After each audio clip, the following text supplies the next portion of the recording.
दोस्तों, अगर हम कोई भी काम करते हैं तो हमें ऊर्जा की बहुत ज़्यादा ज़रूरत होती है।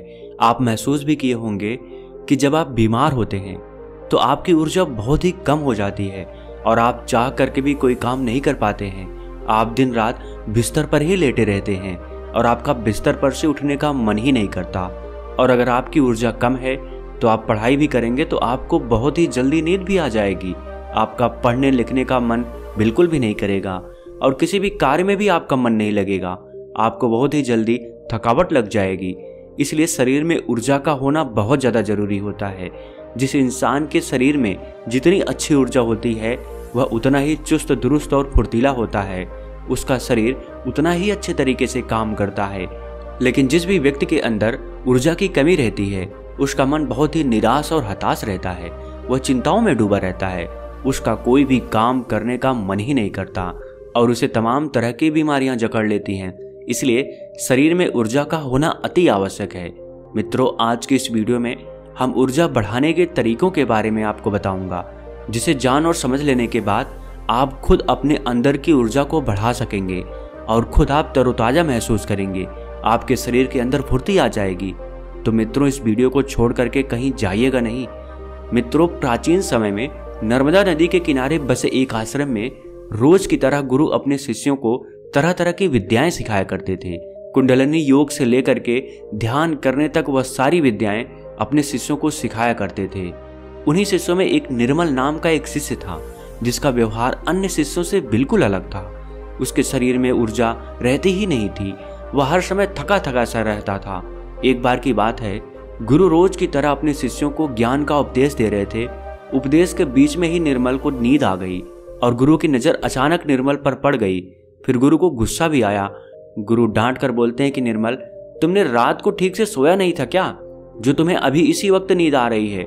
निर्मल घबरा गया और वह तुरंत नींद से जाग गया और फिर कहने लगा कि गुरुवर, माफ कीजिएगा, मैं रात को भी सोता हूँ, फिर भी पता नहीं क्यों मुझे हर समय नींद आती रहती है। ऐसा लगता है कि शरीर में जान ही नहीं है। मैं बहुत जल्दी थक भी जाता हूँ, चाह करके भी मैं कुछ कर नहीं पाता। गुरुवर, मेरा पढ़ाई में भी बिल्कुल मन नहीं लगता। मैं तरह तरह के उपाय भी अपनाता हूँ गुरुवर, फिर भी मैं सफल नहीं हो पाता। हर समय ऐसा लगता है कि हमारे शरीर की ऊर्जा को किसी ने छीन लिया है। गुरु कहते हैं कि निर्मल, तुम बिल्कुल भी घबराओ नहीं।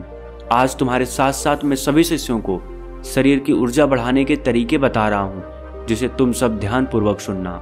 गुरु कहते हैं कि शिष्यों, सिर्फ अच्छा अच्छा भोजन करने से शरीर में ऊर्जा नहीं बढ़ती। शरीर में ऊर्जा बढ़ाने के कई सारे कारण होते हैं।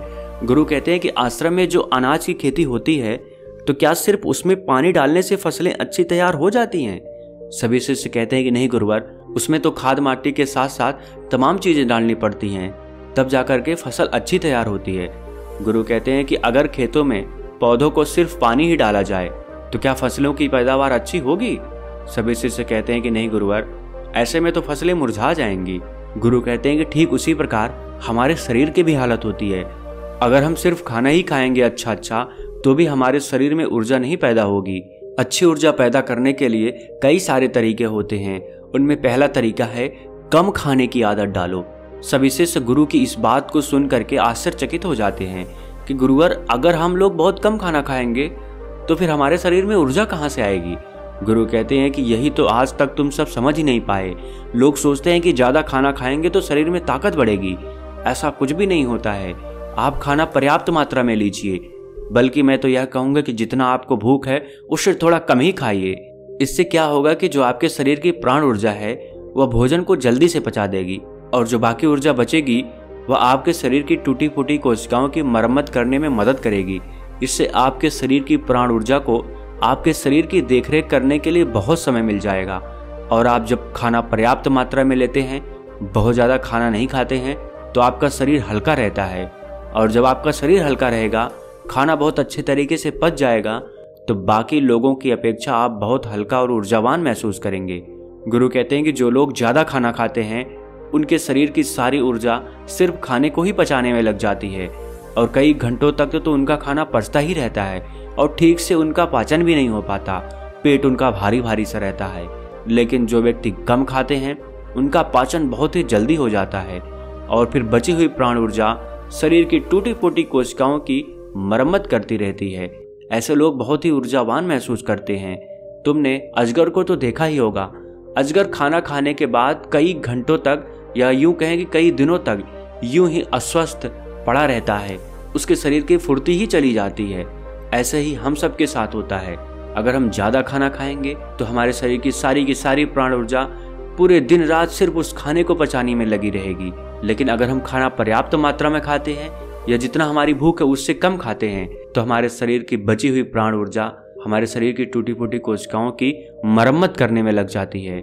गुरु कहते हैं कि पहले तो तुम सब यह करो कि जितना तुम्हें भूख है उससे थोड़ा कम खाओ और आज से ही इस रहस्यमयी तरीके को अपनाना शुरू कर दो। इसका असर तुम्हें 1 हफ्ते में दिखने लगेगा। गुरु कहते हैं कि दूसरी बात जो तुम सबको याद रखनी है हमेशा ऊर्जावान बने रहने के लिए, वह यह है कि पौष्टिक भोजन खाओ। गुरु कहते हैं कि अधिकतर लोग तो सिर्फ पेट भरने के लिए खाना खाते हैं। उन्हें लगता है कि उनका पेट बस भर जाए तो सब ठीक हो जाएगा। तो ऐसा बिल्कुल भी नहीं होता है। आपके शरीर को विभिन्न प्रकार के विटामिन की जरूरत होती है। अगर आपके शरीर को पर्याप्त मात्रा में विटामिन नहीं मिलेगा तो धीरे धीरे आपका शरीर कमजोर पड़ने लगेगा। मान लीजिए कि आपके शरीर में विटामिन ए की कमी रहती है तो आपको रतौंधी रोग हो सकता है। अगर आप अपने खाने में कैल्शियम की मात्रा नहीं लेते हैं तो इससे आपकी हड्डियां कमजोर हो जाएंगी और उनमें दर्द भी हो सकता है। हड्डियों को मजबूत करने के लिए सबसे अच्छा तरीका है कि आप दूध का सेवन करें और आप थोड़ा समय धूप में जरूर बिताएं। इससे क्या होगा कि विटामिन डी धूप में त्वचा के नीचे पर्याप्त मात्रा में बन जाएगी। सूर्य के प्रकाश में ही विटामिन डी का निर्माण होता है और उसका निर्माण आपकी त्वचा के नीचे होता है, जो आपके शरीर की हड्डियों को मजबूत बनाने में अति आवश्यक होता है। इससे आपकी त्वचा की चमक भी बढ़ती है और आप तंदुरुस्त भी रहेंगे। गुरु कहते हैं कि खाने में अच्छा और पौष्टिक भोजन लो और जितना ज्यादा हो सके प्राकृतिक भोजन खाओ, उससे तुम्हारा मन शांत रहेगा। गुरु कहते हैं कि शिष्य हमेशा ऊर्जावान बने रहने का तीसरा तरीका है व्यायाम करने की और ध्यान करने की आदत डालो। शिष्य कहने लगे, गुरुवर यह तो हम प्रतिदिन करते हैं, इसमें कौन सी बड़ी बात है, यह तो सभी करते हैं। गुरु कहते हैं कि हाँ, बात तुम्हारी सही है, लेकिन अगर व्यायाम को और ध्यान को एक निश्चित समय पर ना किया जाए, जब मन में आया तब कर लिए, तो ऐसे करने से कोई मतलब नहीं होता है, बल्कि उसका शरीर पर बुरा असर तुम्हें देखने को मिलेगा। इसलिए सबसे ज्यादा जरूरी यह है कि व्यायाम और ध्यान को एक निश्चित समय में करो। गुरु कहते हैं कि प्रातः के समय व्यायाम शुरू करो, फिर होगा क्या कि तुम्हारे शरीर की ऊर्जा बढ़ने लगेगी और तुम्हारे शरीर में फुर्ती भी आने लगेगी, क्योंकि व्यायाम करने से शरीर के सभी अंग मजबूत होते हैं और उनके कार्य करने की क्षमता भी बढ़ती है। तो इससे तुम दिन में काफी समय तक ऊर्जा से भरे रहोगे, ऊर्जावान महसूस करोगे। जब धीरे धीरे ऊर्जा घटने लगेगी तो फिर अगला दिन आ जाएगा, तो तुम अगले दिन ठीक उसी समय पर व्यायाम करना, तुम्हारा शरीर ऊर्जा से भरा रहेगा। लेकिन सबसे ज्यादा जरूरी यह है कि व्यायाम और ध्यान को एक निश्चित समय पर करना, तभी इसका प्रभाव तुम्हें देखने को मिलेगा। और प्रतिदिन तुम सुबह और रात को जब सोने जाओ तो ध्यान में लीन हो जाओ। ध्यान की ताकत बहुत ही ज्यादा बड़ी होती है। ध्यान से तुम खुद के मन और मस्तिष्क को काबू में कर सकते हो। ध्यान से तुम्हारे शरीर की प्रक्रिया अच्छे तरीके से चलेगी। ध्यान में बहुत ताकत होती है। तुम सुबह और ध्यान की गहराइयों में जरूर जाना। गुरु कहते हैं कि शिष्यों, चौथा उपाय है अपने शरीर की ऊर्जा बढ़ाने का। वह यह है कि तुम्हें चिंता को अपने कब्जे में करना होगा। गुरु कहते हैं कि शिष्यों, अभी तुम सब बच्चे हो, अभी तुम सबको उतनी फिक्र नहीं है, लेकिन जब तुम धीरे धीरे बड़े होने लगोगे तो तुम्हारे ऊपर भी जिम्मेदारियों का बोझ आएगा, तो तुम्हारे ऊपर तमाम कामों का बोझ रहेगा। मैं यह नहीं कह रहा हूं कि तुम चिंता से हमेशा के लिए मुक्त हो सकते हो, लेकिन हाँ, अगर तुम समझ कर चलो कि चिंता को कैसे रोका जाए, उसे कैसे अपने से दूर रखना है, उसे खुद पर हावी नहीं होने देना है, तो तुम बहुत ही समझदार व्यक्ति कहलाओगे।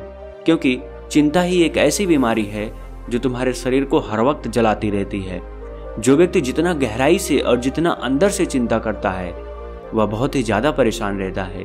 उसके शरीर की ऊर्जा को चिंता खुद छीन लेती है, और जिसके जीवन में चिंता ज्यादा है वह मानसिक रूप से भी बीमार रहता है। इसलिए तुम सबको चिंता पर काबू पाना होगा। चिंता करने से ना तो हमारा भविष्य बदलता है और ना ही हमारा भूतकाल। चिंता सिर्फ और सिर्फ हमारे शरीर को हमसे छीन ले जाती है, हमारे सुख चैन को हमसे छीन ले जाती है। इसलिए जिस चीज को लेकर के तुम्हें चिंता हो रही है, एक बार गौर से ध्यान में बैठ करके उसे देखने की कोशिश करो कि क्या वाकई में वह बात चिंता करने लायक है कि या नहीं। तब तुम पाओगे कि तुम 70 से 80% तो चिंता बेफजूल की बातों को लेकर के सोच रहे हो, जिनका कि वास्तव में कोई मतलब नहीं है। जिस भी बात को तुम जितना ज्यादा पकड़ कर रखोगे वह बात तुम्हें बहुत ही ज्यादा सताएगी।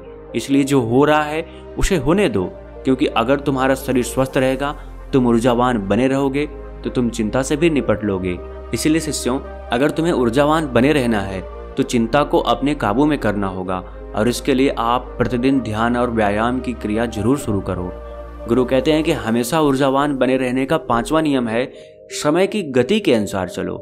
शिष्य कहते हैं कि गुरुवर, यह बात कुछ ज्यादा समझ में नहीं आ रही है कि समय की गति के अनुसार क्या होता है।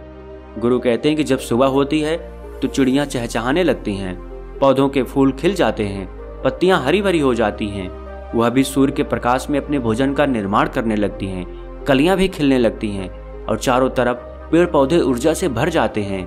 इसी प्रकार तुम्हारा शरीर भी होता है। अगर सूर्य निकलने से पहले तुम नहीं उठते हो बिस्तर से तो तुम्हारे शरीर की ऊर्जा कम होने लगती है। प्रकृति के साथ खुद को तालमेल बनाकर चलो। जब सूर्य उगता है उससे पहले तुम सब अपने बिस्तर से उठ जाओ, और जब सूर्य अस्त होने लगता है तो उस समय भी तुम सब सोने चले जाओ। अगर तुम सब सही काम को सही समय पर करते हो तो तुम्हारा शरीर हमेशा ऊर्जावान बना रहेगा। जो व्यक्ति आलसी होता है, सूर्य निकलने के बाद उठता है और रात भर जागता रहता है, दिन में सोता रहता है, तो उसके शरीर की ऊर्जा क्षीण होने लगती है। क्योंकि अगर तुम प्रकृति के साथ खुद को तालमेल बैठा कर नहीं चलोगे तो तुम्हारे शरीर की ऊर्जा कम होने लगेगी। इसलिए अपने सभी कार्यों को समय के अनुसार करो। जब तुम समय के अनुसार कार्य को करोगे तो तुम्हारा शरीर भी स्वस्थ रहेगा और तुम्हें कार्य करने की चिंता भी नहीं रहेगी, क्योंकि तुमने अपने कार्य को सही समय पर कर लिया। कुछ लोगों को नींद रात में इसलिए नहीं आती है क्योंकि एक तो चिंता उन्हें बहुत सताती रहती है, और दूसरी बात यह है कि वह समय के अनुसार चलते भी नहीं। इसलिए अगर तुम्हें लंबी जिंदगी जीना है तो अपने कार्यों को समय के अनुसार करो। गुरु कहते हैं कि हमेशा ऊर्जावान बने रहने का 6ठा नियम है खुद पर ध्यान दो। गुरु कहते हैं कि यह बहुत ही शक्तिशाली नियम है। खुद पर ध्यान देने का मतलब यह है कि तुम सब खुद से खुद को प्यार करो, खुद के लिए अच्छा सोचो। कई बार होता है कि कुछ लोग दूसरों की जिंदगी से बहुत ही ज्यादा निराश रहते हैं। अगर कोई दूसरा विकास कर रहा है तो उससे बहुत ही ज्यादा परेशान रहते हैं। उससे उनके अंदर जलन की भावना उत्पन्न होने लगती है, और जो व्यक्ति दूसरों के विकास से दुखी रहता है तो उसके अंदर जलन की भावना पैदा हो जाती है, तो धीरे धीरे उसका शरीर ऊर्जा से क्षीण होने लगता है। इसलिए दूसरों पर ध्यान देने की बजाय खुद पर ध्यान दो, खुद को बेहतर बनाने में लग जाओ। जब तुम पूरी ऊर्जा के साथ खुद को बेहतर बनाने में लगोगे तो तुम्हारे कार्य जरूर सफल होंगे। वह व्यक्ति अपने जीवन में कभी भी सफल नहीं हो पाता जो हर समय दूसरों के बारे में सोचता रहता है, दूसरों की बुराई के बारे में सोचता रहता है, दूसरों से जलन की भावना रखता है। उस व्यक्ति की ऊर्जा कभी भी अच्छी नहीं रहती। लेकिन वहीं पर जो व्यक्ति अपने बारे में अच्छा सोचता है और दूसरों के भी बारे में अच्छा सोचता है तो उसकी ऊर्जा हमेशा बनी रहती है। इसलिए अपनी ऊर्जा को अगर बढ़ाना है तो खुद के बारे में अच्छा सोचो और खुद से बहुत प्यार करो। जब कोई इंसान किसी दूसरे व्यक्ति से जलता रहता है तो उसके हार्मोन्स नकारात्मक होने लगते हैं, और अच्छे हार्मोन्स कभी भी उसके शरीर से स्रावित ही नहीं हो पाते, जिससे उसकी ऊर्जा कम होने लगती है। लेकिन वहीं पर जो व्यक्ति अच्छा सोचता है, पॉजिटिव रहता है, तो उसके शरीर के सभी हार्मोन्स सकारात्मक तरीके से निकलते रहते हैं, जिससे उसके शरीर में ऊर्जा बनी रहती है। गुरु कहते हैं कि हमेशा ऊर्जावान बने रहने का 7वां नियम है सकारात्मक रहें।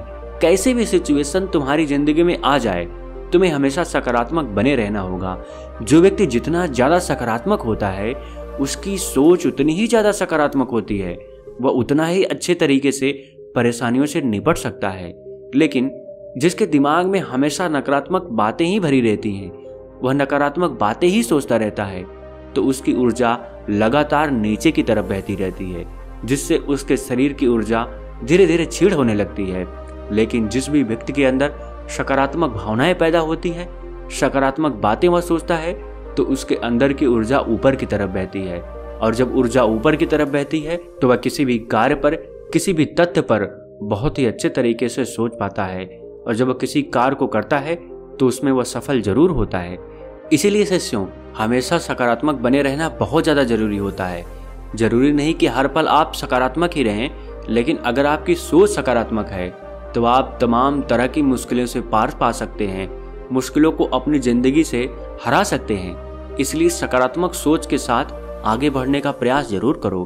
गुरु कहते हैं कि शिष्यों, यह 7 नियम अगर तुम सब अपना लेते हो तो तुम्हारे शरीर की ऊर्जा कभी भी कम नहीं होगी। हमेशा तुम ऊर्जावान बने रहोगे। और निर्मल, तुम तो मेरी यह 7 बातें आज से ही अपनाना शुरू करो, और अभी से, ताकि तुम्हारे शरीर की ऊर्जा ऊपर की तरफ बहे और तुम सकारात्मक सोच सको। जब तुम्हारे शरीर की ऊर्जा ऊपर की तरफ बहेगी तो तुम्हें नींद भी समय पर आएगी। हर पल तुम्हें नींद नहीं आएगी और तुम्हारा शरीर ऊर्जा से भरा रहेगा। गुरु यह 7 नियम बता करके शांत हो जाते हैं। तभी सभी शिष्य खड़े होते हैं और गुरु को प्रणाम करते हैं और उनका धन्यवाद अदा करते हैं, और सब लोग अपने अपने कार्यों पर वापस लग जाते हैं। तो मित्रों, मुझे भी उम्मीद है ऊर्जा बढ़ाने के ये 7 तरीके आपको भी बहुत अच्छे तरीके से समझ में आ ही गए होंगे। और अगर वीडियो अच्छी लगे तो अपने दोस्तों को जरूर शेयर कीजिएगा। और अगर आप पहली बार हमें सुन रहे हैं तो हमसे जुड़ने के लिए चैनल को सब्सक्राइब करना मत भूलिएगा। आप और आपका परिवार हमेशा खुशी और प्रसन्न रहे। आपका बहुत बहुत धन्यवाद।